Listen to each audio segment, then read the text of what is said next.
Punhado de prosas, assuntos das mais diversas naturezas, sempre buscando aguçar a curiosidade e a fuga do senso comum. Olá, aqui quem vos fala é Leonardo Costa, também conhecido como Leozão, e no episódio do Punhado de Prosas de hoje trarei informações e reflexões provocativas sobre os feriados, as datas festivas, históricas e religiosas que permitem com que as pessoas tenham dias a mais de folga, além dos finais de semana. Entretanto, ao analisarmos os feriados por outra ótica, perceberemos que existem muito mais variáveis envolvidas do que apenas o descanso ou o famoso ócio criativo por alguns dias a mais ao longo do ano. Os países que possuem o maior número de feriados, o Brasil está entre os reis do descanso, e o feriado que celebra a histórica data da independência do Brasil pode ser considerada uma fake news? Aguarde um pouco mais que continuaremos essa prosa.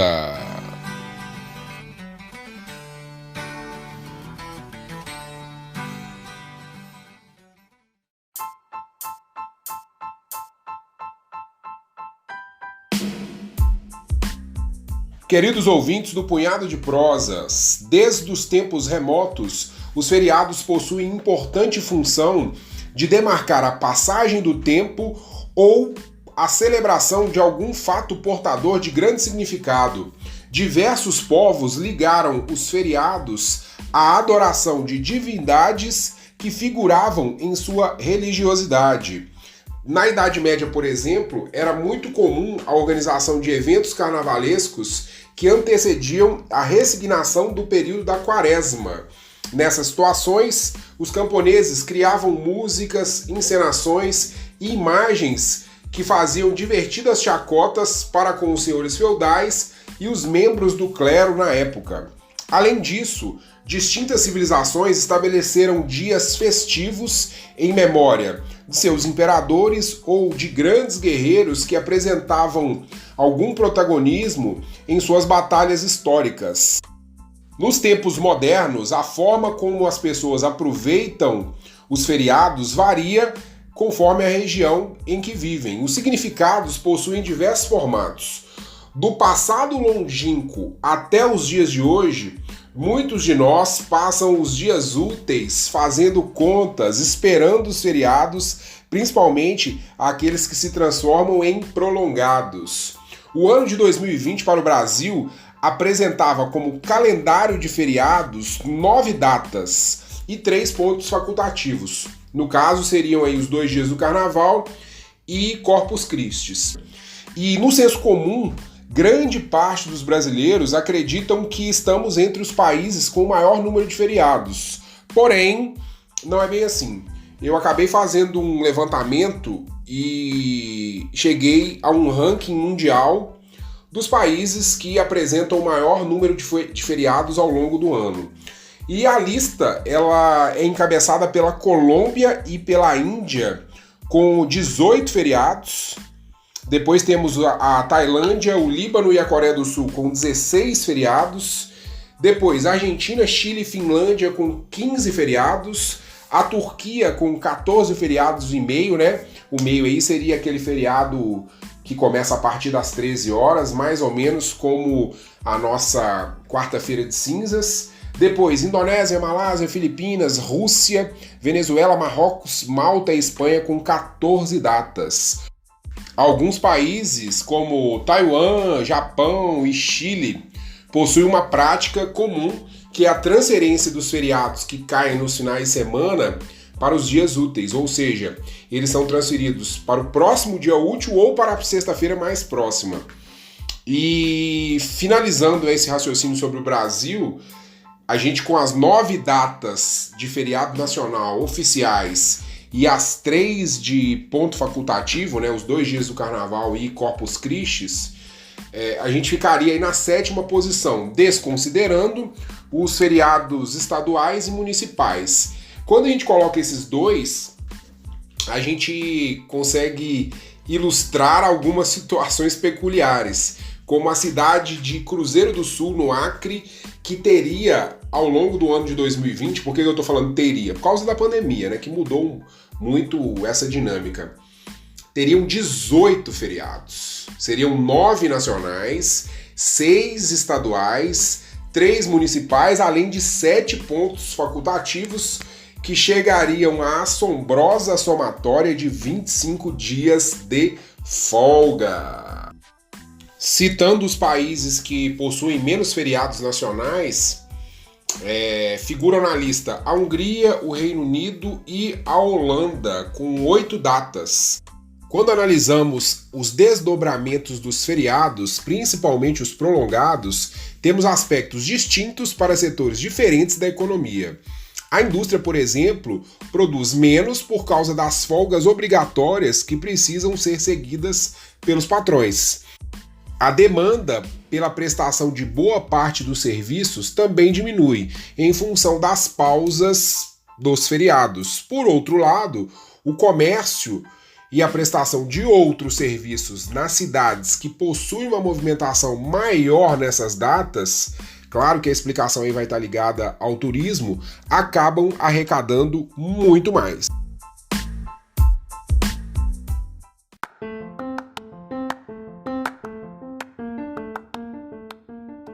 Para a maior parte das nações, o feriado mais importante do ano diz respeito à sua independência ou emancipação dos processos colonizatórios que ocorreram lá atrás, né? No caso brasileiro, temos uma situação distinta. Nosso povo tem muito mais apreço pelo carnaval e pelos feriados religiosos. E aí, amigos, abre-se um outro debate. Vivemos num país oficialmente laico, ou seja, uma nação que adota uma postura neutra no campo religioso, buscando a imparcialidade, não apoiando nem discriminando nenhuma religião. Entretanto, as datas referentes à santimônia, às coisas sagradas, contemplam apenas uma das religiões professadas aqui no país. Enfim, voltando à questão do feriado da Emancipação Nacional. Na última segunda-feira, tivemos mais um 7 de setembro, dia que simboliza a nossa independência. Todavia, essa data de fato não representou um rompimento com Portugal, um desquite da metrópole lusitana com a colônia das Terras Brasílias, e principalmente não envolveu luta, suor e sangue do povo em prol de uma motivação tão relevante. É claro que tivemos algumas manifestações populares pontuais, como no Pará, na própria Bahia, mas foram sufocadas pela coroa, utilizando violência policial e, infelizmente, acabaram sendo sufocadas pela própria história. Hoje, a desconstrução do que foi estabelecido como nosso processo de independência tenta resgatar essas memórias. Ainda falando sobre a independência do Brasil, ela acabou se caracterizando por um grande arranjo das elites brasileiras da época com a coroa portuguesa, que já não via mais grandes vantagens de manter as terras brasílias enquanto colônia. Assim, nossa independência aconteceu de fato no dia 2 de setembro de 1822, num formato documental, quando a esposa de Dom Pedro I, Maria Leopoldina, receberam uma carta da coroa portuguesa que evidenciava os motivos para, entre aspas, libertar, fecha aspas, as terras brasileiras. Então, Maria Leopoldina assina essa declaração de independência e, como Dom Pedro realizava uma viagem para São Paulo, um mensageiro chamado Paulo Bregaro foi atrás da comitiva de Dom Pedro e o comboio foi alcançado já na cidade de São Paulo, quando eles estavam às margens do rio Ipiranga. A partir daí, temos elementos históricos para afirmar que o nosso 7 de setembro, a nossa independência, não passa de um feriado fake news? Aguarde mais alguns segundos que finalizaremos essa história.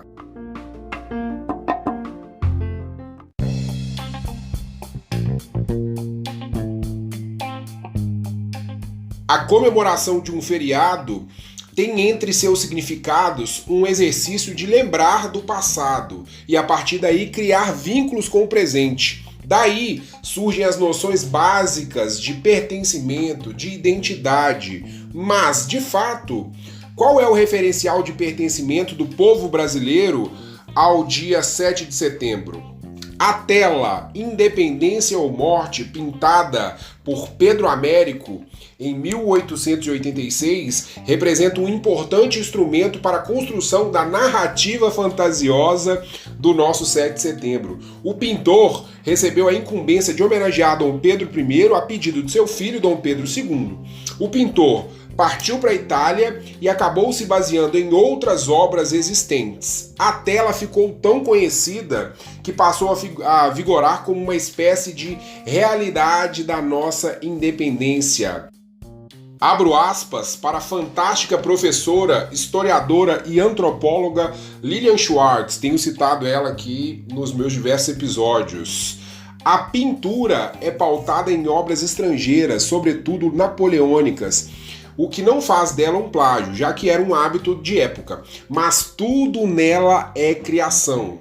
A colina, as tropas, o gesto altivo de Dom Pedro I. De real, apenas o riacho do Ipiranga, onde, segundo os documentos, o protagonista precisava apear-se, uma vez que não se encontrava com as funções intestinais normais. Outro aspecto correto é a ausência de povo. Para dar um jeito, Américo colocou do lado esquerdo um caipira observando a cena. Fecha aspas para a professora. Se pegarmos carona no futebol e a homenagem feita pela Federação Sul-Americana, a Conmebol, dando o nome do seu torneio mais importante de clubes, reverenciando os Libertadores da América, os clubes brasileiros, na verdade, seriam verdadeiros órfãos, uma vez que os Libertadores da América não passaram por nossas terras.